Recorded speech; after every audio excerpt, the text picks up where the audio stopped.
안녕하세요. 위닌 코칭 협회입니다. 숨겨진 위험을 보는 것이 안전의 시작이라고 하죠.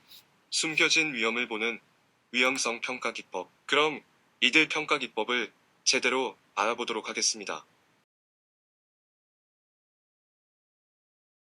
이번 동영상을 보게 되면 다음과 같은 네 가지 사항에 대해 정확히 이해할 수 있을 것입니다.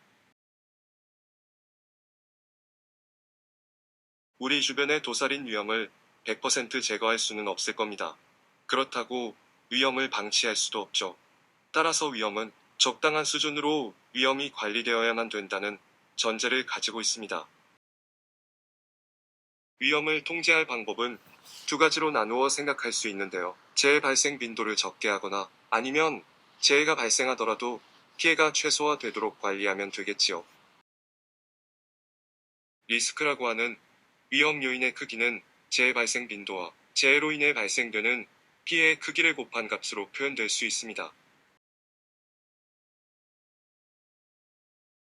위험성 평가는 위험 요인의 크기를 정량화시키고 시각화시켜서 숨겨진 위험 요인을 눈으로 볼 수 있는 능력을 길러주어 스스로 위험을 관리할 수 있는 능력을 만들어주게 됩니다. 이렇게 위험성 평가를 통해 만들어진 능력을 활용하여 기업은 스스로 감당할 만한 수준 이하로 위험 요인을 관리하면서 인명피해나 재산 피해를 최소화하도록 관리해야겠지요. 그럼 위험성 평가 절차를 알아보죠. 가장 먼저 계획을 수립하고 위험 요인을 확인하여 빈도와 강도를 파악합니다. 그리고 위험도를 산출해서 위험을 관리할 방법을 정하면 됩니다. 그럼 위험성 평가 대상의 선정에 대해 세부적으로 알아보겠습니다. 어떤 일을 하든지 추구하는 목적이 명확해야만 합니다.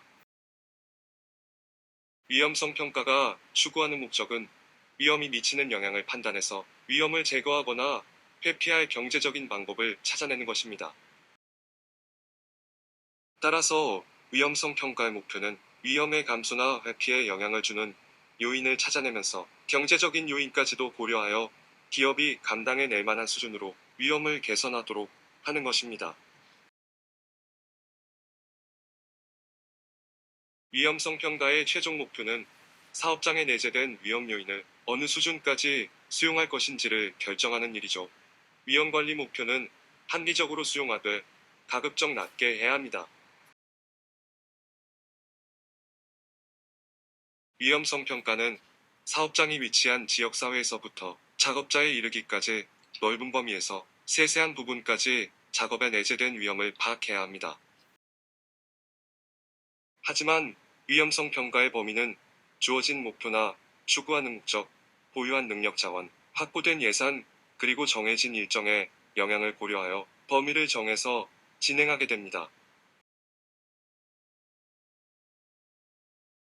위험 요소의 확인은 작업 공정, 작업 조건 등을 고려하여 작업에 내재된 가능한 모든 위험 상황의 리스트를 작성하여야 합니다.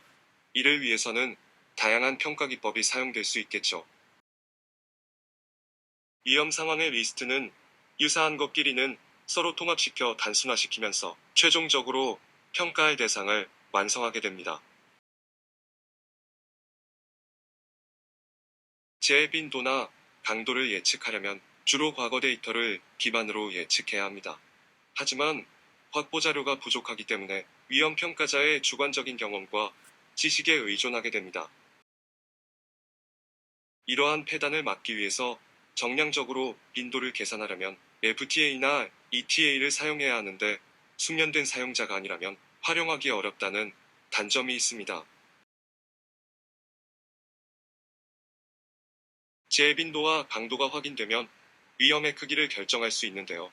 주로 두 값을 곱해서 위험도가 산출되며 산출된 위험도는 위험관리 의사결정에 사용됩니다. 산출된 위험도가 관리 목표와 비교하여 관리 수준을 정하는데 주로 허용 불가, 조건부 수용, 상태 허용과 같이 세 가지로 정할 수 있겠죠. 위험관리 목표는 합리적으로 실행 가능한 수준에서 최대한 낮게 설정하도록 권고되고 있습니다. 지금까지 위험성 평가를 하여야 하는 목적과 방법을 알아보았는데요.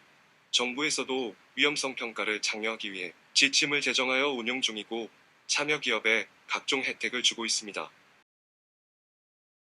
이번에 소개한 위험성 평가 개념을 잘 이해하고 현업에 적용시켜 안전한 사업장을 만들어가면서 기업이 각종 혜택을 누리는 데 일조하였으면 합니다.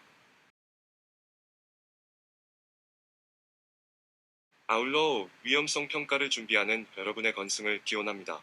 지금까지 너도 좋고 나도 좋은 문제 해결 기법을 찾아가는 위닌 코칭 협회였습니다. 시청해주셔서 감사합니다.